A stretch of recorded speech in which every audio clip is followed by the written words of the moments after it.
So, before we go on and speak to the man who looks like a futuristic version of the main character from Hatred, we have to do the giveaway.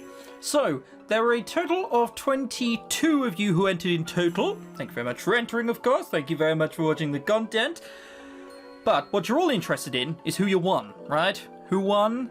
Well, I put it into a random number generator, because I had you all in a little list, and it came up 7. Doesn't mean anything to you, does it? Just Games. Well done. You've won a copy of Break Chance Memento. Shoot me a message on YouTube or send me an email to ChrisTenarium@yahoo.com and I'll send you the code. Okay? Awesome. You've won. Well done. Should we crack on with this game now? I think we should. You don't believe me? Why should I? You're talking nonsense. I was going to give you a chance and listen to you because you mentioned Natsume, but you're obviously just trying to mess with me or something. Knock it off. The other guy puts on a look of hurt and offence. Shu's not sure if it's genuine or not, but the stranger is quiet for what seems like a long time. We didn't think of walking off in that time then. I'm not in the wrong here, am I? He's the one being suspicious as hell. Well, I guess I have no choice but to show you. Not in public. You can't get it out, it's illegal! What do you mean? Oh, he didn't mean his penis, damn it. An electronic visor, yeah, that's good. An electronic visor materializes over one of the stranger's eyes. He then pushes a button on his watch, which Shu hadn't noticed until now. He shot us and put us into another dimension? Before Shu knows what's happening, it feels like the ground disappears from beneath his feet.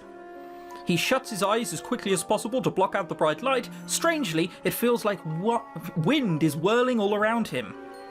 After a few moments, the sensation ends and Shu tentatively opens his eyes. They're standing in the exact same spot.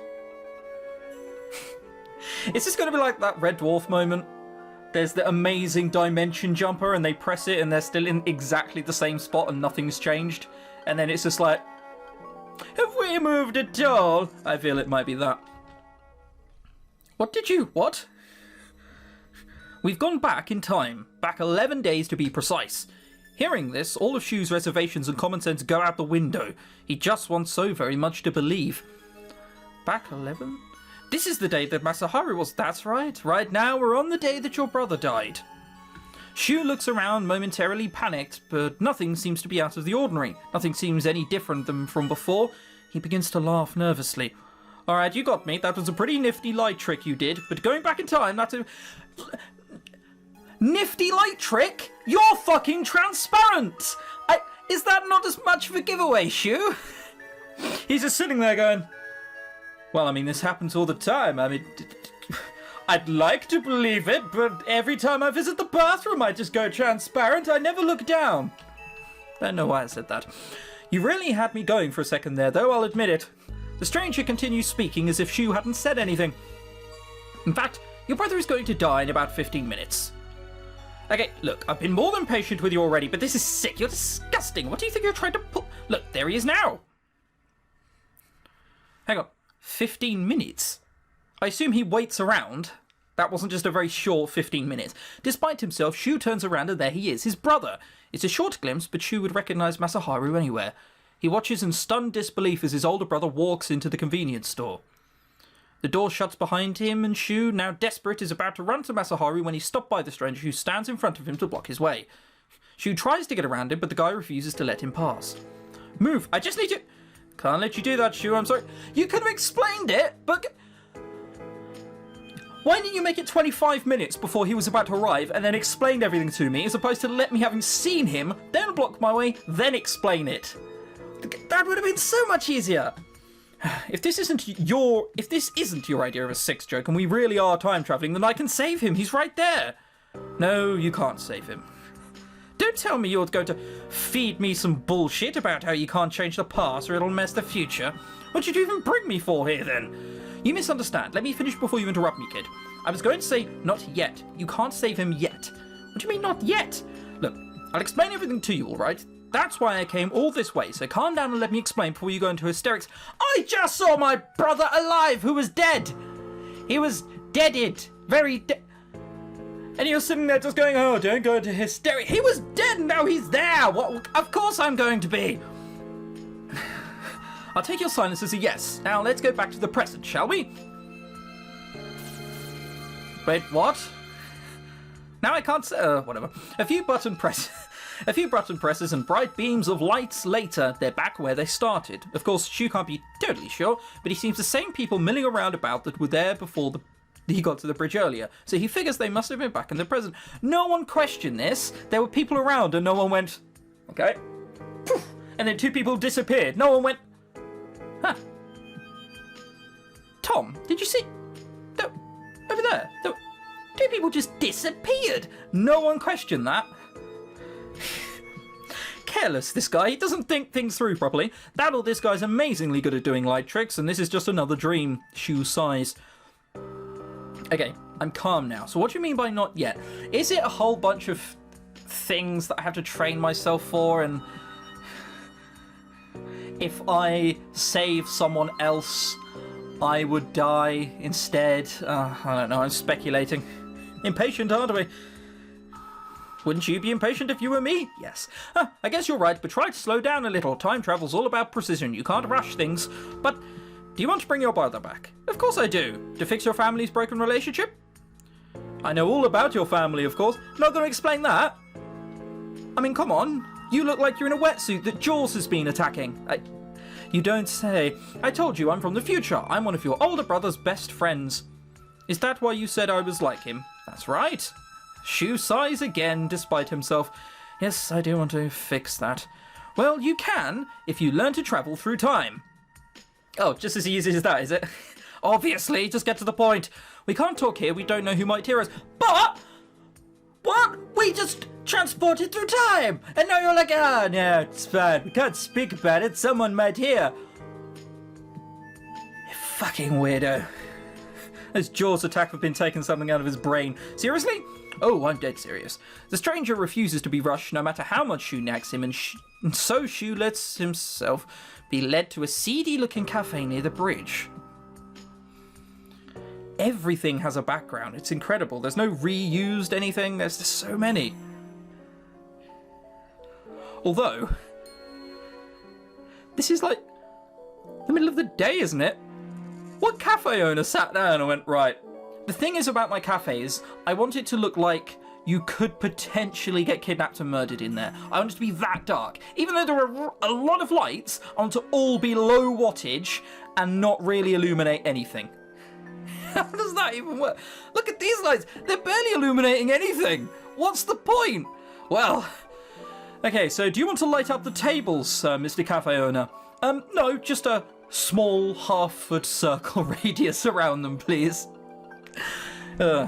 Is it really okay to be in here? This place looks really sketchy. Even we're in the shadows. Best place to be if we don't want to be overheard. I remember this place from my student days. I'm glad it's still here. Doesn't look like they get any more business than they used to either. So, are you going to explain this time travel stuff to me? Alright, listen up. Because I don't have much time. If he doesn't have much time, then why didn't he hurry up earlier? I don't know either. He's a time traveler. You'd think that having time would be something he'd be in abundance of, but apparently not. Still, Shu decides it's probably best not to piss off his family's only lifeline. I'm listening. Time is a continuum. You probably already know that. In the future, Natsume created the technology that allows people to travel backward and forward in time. Natsume invented time travel? Told you, changed a lot. Please, Natsume can't even stay awake for more than 10 minutes. People can change. Wait, you're serious? How the hell did he invent... Anyway, don't worry yourself over details. Sounds suspicious. Just know that it's possible, as I showed you earlier. The thing is, there are constraints. Constraints? The stranger holds up a little piece of paper. Do you know what this is? Shu wonders if this is a trick question of some sort, but he decides to answer honestly. It's a shopping list? Shu doesn't understand how this is relevant. You've got to think deeper than that. This is a memento. Masaharu wrote the shopping list. Upon closer inspection, Shu sees that the handwriting does look like Masaharu's. A memento? You're saying that my brother left a shopping list for me as a keepsake. How'd you get it anyway? No. Never mind that. Think memory, you prick! No one's that dumb. That's not what memento means in this context. It's just a term. A memento is an item you can you use to time travel. A shopping list? Come on, think. When was this list written? When did it come into existence? I don't know. When was it shaved off the tree? It's very, very fine lines we're treading here as to when it was created. Shu notes the date back to the shopping list, September the 6th, 2012.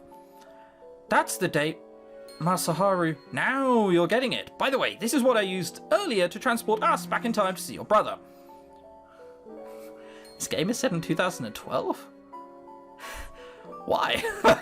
Fair enough. But if that's all we need, then why didn't you stop me? I'm getting to that, kid. Calm down. I thought you were in a hurry. The stranger chooses to ignore this. No, he didn't. He gave a shifty look to the side as if to go, yeah, shit, I am, aren't I? A memento is any item that connects to a specific point in time. In this case, a shopping list is linked to the morning of September the 6th. This guy must be the biggest hoarder ever. Well, I can go back to this time. Hang on a minute. Does that mean that you could have like a Snickers bar, right? Keep the wrapper, eat it, and then go, fuck me, that was good, that was. Want it again. And then suddenly you're back holding this chocolate wrapper 2 minutes ago because that's a memento. Does that count? I want that to count. Obviously, you'd have to write on it so it counts for whatever reason. I so want that. Sorry, we're not taking this seriously, are we? Yes, death. So if we use this in the time machine, we can be transported to a time when the list was created. Around? I thought you said time travel was precise. Just a figure of speech. Look, we're not going to get very far if you nitpick every little thing I say. Yeah, it's not like this is a science or anything. This memento is a pretty strong one, so we get a time period between just after it was made and up to an hour after that. You only get an hour? Right, an hour is the maximum you'll get for any memento.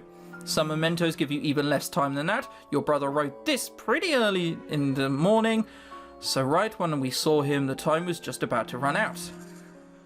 So we couldn't have done anything anyway. Right, that's why I stopped you. Couldn't you have just... They're probably going to explain this, but couldn't you have just tapped him on the shoulder and be like, they're going to kill you in 10 minutes, run.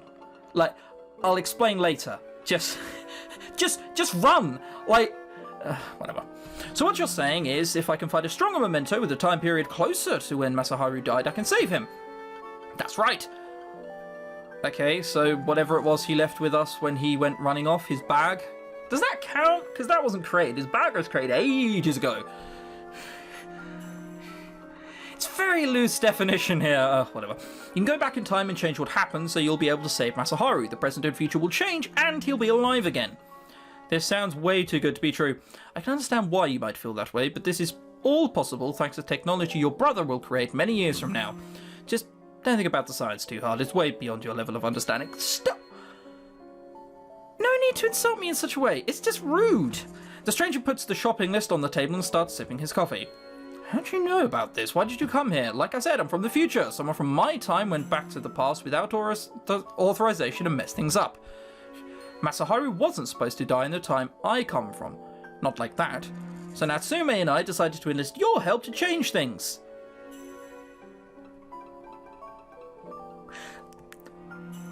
That's a bit suspicious, isn't it? Why didn't Natsume come back and tell me this then? So many questions. Also, did they not want me to go back and save my sister? Which I'm probably going to want to do. Why can't we do it? We would if we could. The problem is we don't have the right mementos to use in the future. It's too far back for us to be able to find things that are relevant. It was hard enough just finding one that would allow me to talk to you like this. Natsume searched for weeks. But you're here in the present. It's only been some days since Masaharu died. Surely you can find the right memento that will save him. They must be the biggest hoarders ever. They must write on a piece of paper, you know, like, 27th of January, 2025, 7 p.m. They must do that, like, every 6 hours. It's just like, right, well, if I need to jump back in time. Also, I assume you can't take things back with you. Probably. Yeah. Why can't you just find the memento and take it back with you? Unless you've got something with you right now that'll work, I'm afraid that's just not an option. My time's running out quick. So you can? What? So you can do that, he's just choosing not to. Am I misunderstanding the way this works? What? You can do that. You can travel back with objects. But, I mean, all that means is you can just give someone else a piece of paper, tell them to write on it, and then go back to that. I don't get it at all. That sounds like a really... whatever. Of course Shu doesn't. He knits his brows, feeling as if the weight of the world has just been put on his shoulders. Who killed Masaharu? Just tell me that much. Do you also have to transport to the time period of when it done? Or to the same space in which the place was created? So many questions. Who killed Masaharu? Just tell me that much. We don't know. That's what we're trying to find out in the future. We just know that the person wasn't authorized to time travel at all. The only person supposed to do that on our research team, and we're all present and accounted for. Okay, deep thinking here. Deep thinking. I always hesitate to sort of like come up with my own theories as to what's happened, because invariably I'll like them more than what happens in the story. But this is Lorelei, so it's probably pretty good anyway. Do you reckon you get involved in some shit that you don't think you should be, and then kill him yourself? If there's only one person who could, if there's only several people who can time travel, and they're all accounted for, was it me who killed him in a certain ending? I always wonder that with time travel, whether it's just actually going to end up because of certain details that it was you. Or you can only save someone if Masaharu's death goes through. Or you find out that Masaharu is doing that. Loads of different reasons. Too many to speculate on. Now this person has, for whatever reason, killed an innocent who wasn't supposed to die. To use Natsume's technology for such a vile purpose, that's unforgivable. So it was either some random who stole it, which is always a bit of a shit reason, isn't it? Yes, I don't care, I killed you. Or Natsume, or me. Or this guy, but there's no motive there yet. The stranger sounds serious. Shu finds it harder to resist his words, even though he's still in disbelief that all this is happening. Shu, will you help us? Will you save Masaharu? Shu doesn't even have to think about it. Of course I will. I will. I may make fun of him sometimes, but Masaharu's my brother. If it'd save him, I'd do anything. Good, we knew you'd come through. Here. What the fuck are they doing with a shopping list, like all these years in the future? He hands Shu a watch that looks identical to the one he's wearing. It may not look like much, but this is a time machine from the future. A watch? It doesn't really look like one. When Shu touches the watch's face, a hologram pops up showing the date as well as some other menus and text. When you find a memento, you can scan it and the time machine will calculate the time window for you. The time machine can only store up to 5 mementos at a time, so if you find something that's perishable, make sure you register it right away or you might miss your chance. Store? Does that mean you can keep going back to the same place? Huh. Otherwise, if it's something like the shopping list, you can just keep it in the safe place and re-input it whenever you need to use it again. Sounds complicated. It's not that bad, you'll figure it out. You're a bright kid, Shu. What if I can't find the right memento? You can't travel in time without the proper memento. If you try, well... in a best case scenario, you could get stuck in a time void and be trapped in limbo for an infinite amount of time, I guess. Thanks, buddy. Okay, so don't do that. Got it. How do I get back to the present when I'm done time traveling? If you push the return button, you can always get right back to where you started. A memento is like a two-way ticket, so as long as you get somewhere, you can come back. You may now access the time machine from the top menu. From this menu? Okay. However, you may only time travel at certain points in the game. Okay. The system will be explained further later. Okay, so that's not him telling me that. That's a bit sort of fourth wall-y, isn't it? After he says this, the stranger begins to flicker. Oh, looks like my time's up. Wait, I still have lots of questions to ask. I don't even know who you are. Call me... oh, really? Kyosuke? I don't know. Don't worry, I'll send you messages through the time machine when I can, so make sure to check. Oh, great, so it doubles up as an SMS machine. So, don't make that face, Shu. You'll be fine. Just find the memento and you'll be able to save Masaharu. See you later. With that, Kyosuke vanishes. Nervous and a little self-conscious despite the vacancy of the cafe, Shu quickly pays the bill and leaves, shoving the receipt into his pocket as he walks out the door. Man. Shit's gone down. So for those that don't know, I know nothing about a game before I go into it, so I didn't even know about any of this. I'm gonna have to look up how to pronounce that name though, because that's just gonna get bad in future episodes.